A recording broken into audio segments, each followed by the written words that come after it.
Ito. Meron akong mga bagay dito. Tingnan nyo dito kung ano ba yung milk. Ikaw, Maritoni, saan ba dito yung milk? Ayan. Umiinom ba kayo ng milk? Ako umiinom ako. Talaga? Ako din. Ikaw din? Bakit kayo umiinom ng milk? Kasi healthy. Kaya tayo umiinom ng milk kasi healthy yun at masustansya. Tapos, pag hindi kayo uminom ng milk, hindi kayo tatalino, hindi kayo magiging strong. Yun lang. Ikaw, Maritoni. Tapos, pag hindi mo na naman Umiinom ka rin ba ng milk? ng milk, di ka lalaki nun. Pag uminom ka ng milk, lalaki ka na.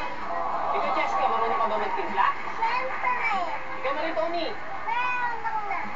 Marunong na. Sige, Kukuhain mo ang gatas, Tapos? lalagay mo sa baso, tapos igagano mo, tapos iinumin mo na.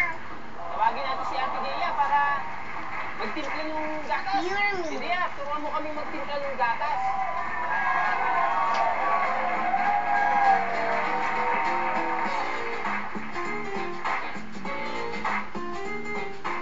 Sige, haluin niyo na.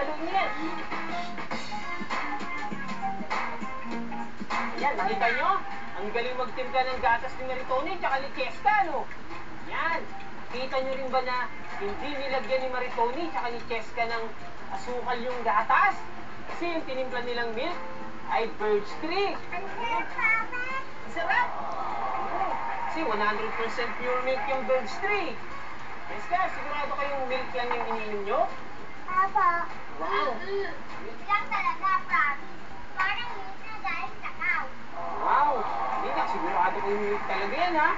Kasi alam mo ba, ang birch tree ay talagang 100% pure milk. Walang halong vegetable oil yan, tsaka sugar.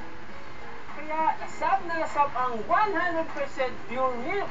Alam niyo ba, ang maganda dyan, ang birch tree ay tanging full cream milk na hindi kasing mahal ng full cream milk.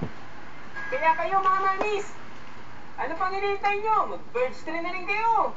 Birch tree is everybody's milk!